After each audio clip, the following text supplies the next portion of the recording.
In this video we're going to have a look at binary numbers. So for you that might be the first time that you've looked at binary numbers. It might be that you've done this before and you can just use this as a revision.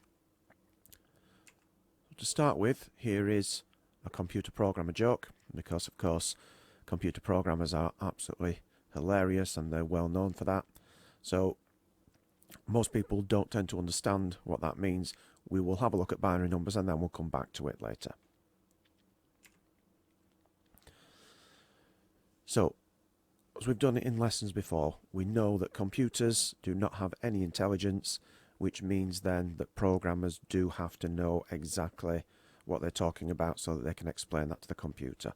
So in the similar way, before we can look at binary, we need to make sure that we understand what we would normally call our everyday numbers. So in this number, everybody should be able to just read that as 4,523. But if you think back to when you first started school and first started doing maths, you wouldn't have been able to do that. So you had to break that number down, or your teacher had to help you break that number down into simpler parts. So we've got here place values. So this word denary is the computing word for what we would call normal numbers. So decimal numbers, the numbers that we count with every day. So our place values, ones, sometimes called units, tens, hundreds, thousands, tens of thousands, and so on. So if we put that number in here, we can then work out what the number is, because we've got 4 thousands, which will be there. We've got 5 hundreds, which will be there. We've got 2 tens, and we've got 3 ones, or 3 units. So if we calculated each of these, that would give us 4,000, that would give us 500, that would give us 20, and that would give us 3. We add all of those together and we get 4,523. Now most of you will be wondering, why do we need to do that? Because you can do that so easily. You don't need this. Remember back to when you first started learning maths, you would have needed to break this down. When we do binary numbers, we are doing a different type of maths, so again we're going to use this same system to break things down. So still staying with denary numbers, first question we need to think about is how many different symbols do we have for making numbers? And the answer to that is 10. So to name them all, we've got 1, 2, 3, 4, 5, 6, 7, 8, 9. But then we've also got a 0, which is why we have 10 number symbols. The number system used by computers is called binary, as we've already mentioned. So it's also known in mathematics as base 2, because there are only 2 symbols. That means that the normal number system, if you like, that we use every day is actually called base 10. Again, because we have those 10 number symbols.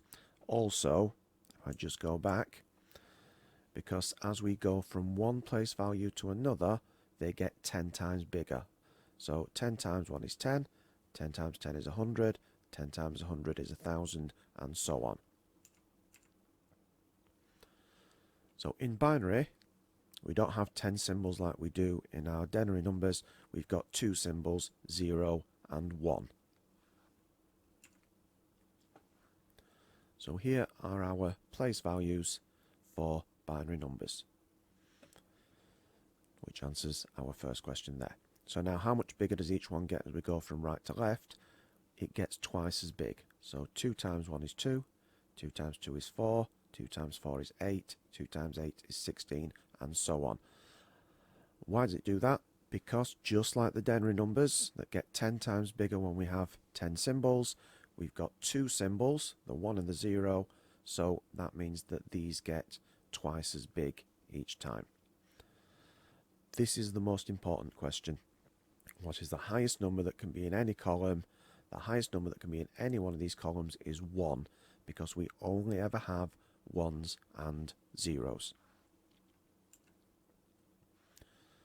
So going back to our denary decimal counting, because there are 10 symbols, it gets 10 times bigger. That's just like we've just said. So each time 10 times bigger as we go up there. So in binary, 2 symbols, it gets twice as big. So if we have a look at this binary number, so 11100. To convert that back to a denary number, we do the same as we did before. We go, there are 116, there is 18, there is 14, there are no 2s, 0 2s, and there are no 1s. So 1 times 16 is 16, 1 times 8 is 8, 1 times 4 is 4, 0 times 2 is 0, 0 times 1 is 0. So that means that we've got 16 and 8 and 4. So 16 add 8 is 24, add 4 is 28. So that means that 28 in binary is 11100.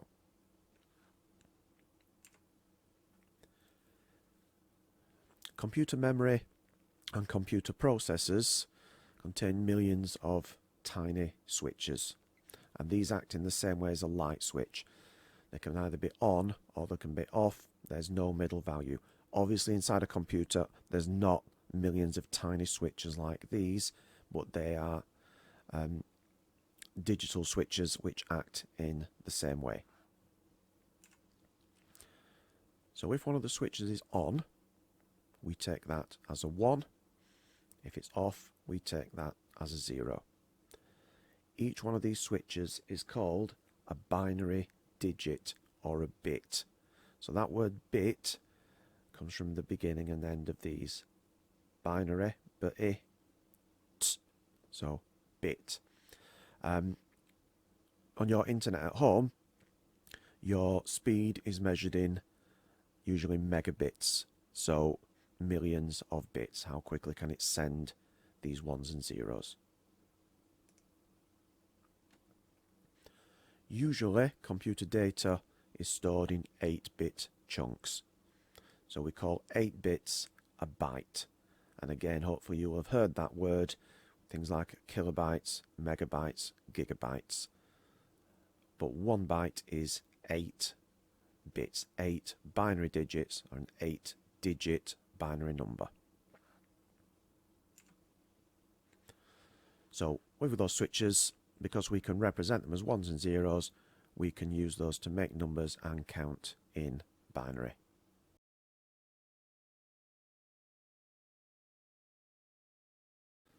Let's have a look at some examples of how we would convert between denary numbers and binary numbers.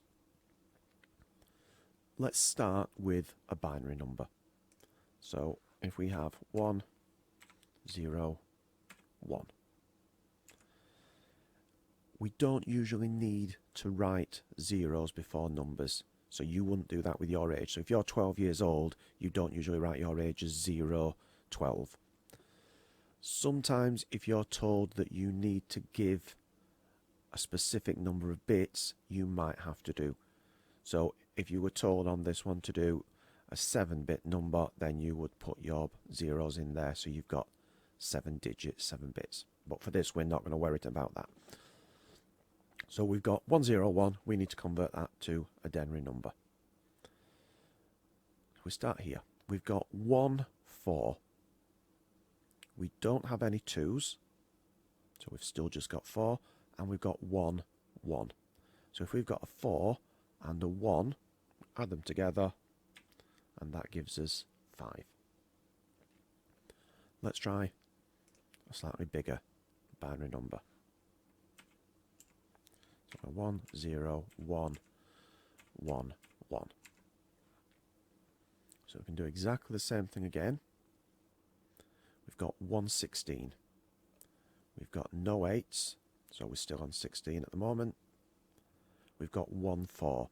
So 4 and 16 gives us 20. We've got 1, 2, which will now make that 22. And we've got 1, 1, which will now make that 23. Let's have one other example.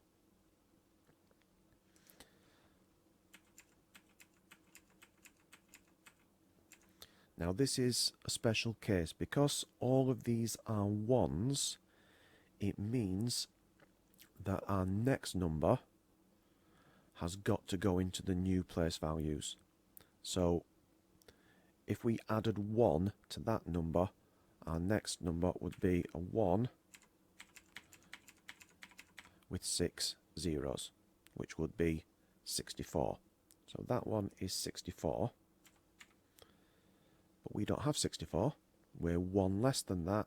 So when they're all 1s, look at your next place value and subtract 1 from it to give us 63. Let's take a look at some others. So we'll go 1, 0, 0, 0, 1, 1, 0. So we've got quite a big binary number there, and sometimes when you're first starting out with these, it's difficult to know exactly what to do, but you just follow exactly that same process. Don't let the big numbers worry you, it's just lots of small numbers. So we've got 1 times 64, and if you need to do, you can always write these down and work them out there. 1 times 64. No 32s, so we've still got 64. No 16s, we've still got 64. No 8s, so we've still got 64. 1 4, so we add that on to give us 68. 1 2, so we add that to 68 to give us 70.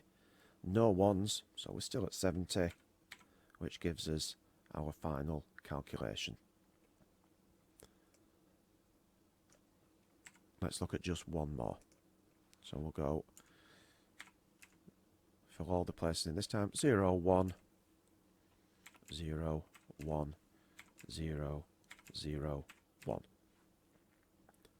So again, let's start over here. We don't have any 64s. We've got 1 32. We don't have any 16s, so we're still at 32. We've got 1 8. So 32 add 8 is 40. There are no 4s, so we're still on 40. There are no 2s, so we're still on 40. There is 1 1, so we add that to give us 41.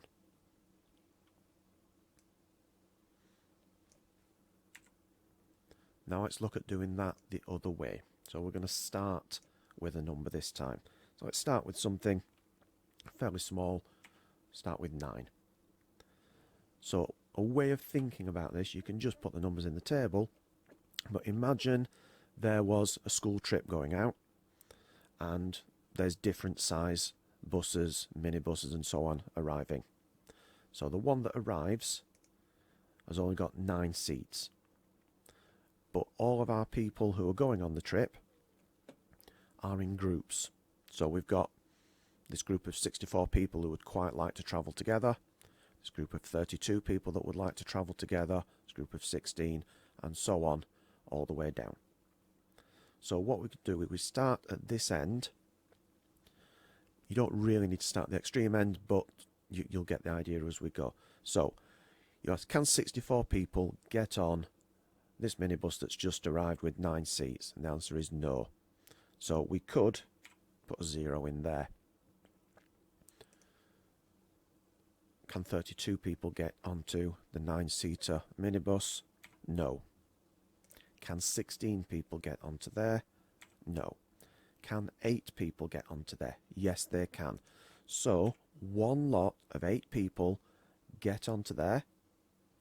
That means then, and I'm just going to put it down here, we've got 1 seat left because 8 of those are filled up. So now we need to look at that. Can 4 people get on when there's just 1 seat left? And the answer is no, which is a 0. Can 2 people get on when there's 1 seat left? No, they can't. Can this one person get on when there's 1 seat left? Yes, they can. So now we can double check our answer. No 64s, no 32s, no 16s. We have 1 8, no 4s, no 2s, and 1 1. 8 and 1 gives us 9. So let's try that again. And we'll go with a slightly bigger number this time. So let's go with 37. So our coach turns up and there are 37 seats available. So this group of 64, they can't get on there. So we could put a 0 in there. I'm just going to leave it blank this time. This group of 32, they could all get on there. So we're going to put a 1 underneath the 32, and then we need to see how many are left. So 32, and we just count up 33, 34, 35, 36, 37, which means we've got 5 seats left. So I'm just going to make a note of that here. So 16 people now want to get on. They can't fit into 5 seats, so that's a 0. 8 people want to get on. They can't fit into 5 seats, so that's a 0. 4 people want to get on. Yes, they can. So one lot of 4 can get on, which leaves us with 1 seat. If I take away 1. These 2 people, they can't both get on together. There's 1 person travelling on their own. There's 1 seat left for them, so they can get on there.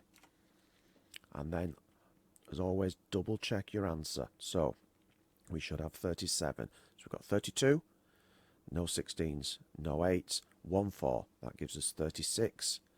No 2s, we're still at 36. 1 1, which gives us 37. Let's go back to our binary numbers. So we've got this computer program stroke binary. It's as easy as, and then people read that, they go 1, 10, 11. Well, in binary, 0, 1 is 1, 1, 0 is 2, and 1, 1 is 3. So what it's really saying is binary, it's as easy as 1, 2, 3. Here's another one for you to have a think about. So I'll leave that up for a few seconds for you to have a look at it and see if you can work out what that means in yet another hilarious computer programmer's joke. Use the information in this video so that you can answer the questions. You can always come back to the video and pause at different areas if you need to do. It's a good idea when you are doing binary calculations to write out a table like this. Just do it on a piece of scrap paper, or if you've got your whiteboard, do it on a whiteboard so you can put the numbers in. If you want to use a calculator to do the adding, that's fine. This isn't a maths lesson, it's a computing lesson, so you can always use your calculator if you need to do.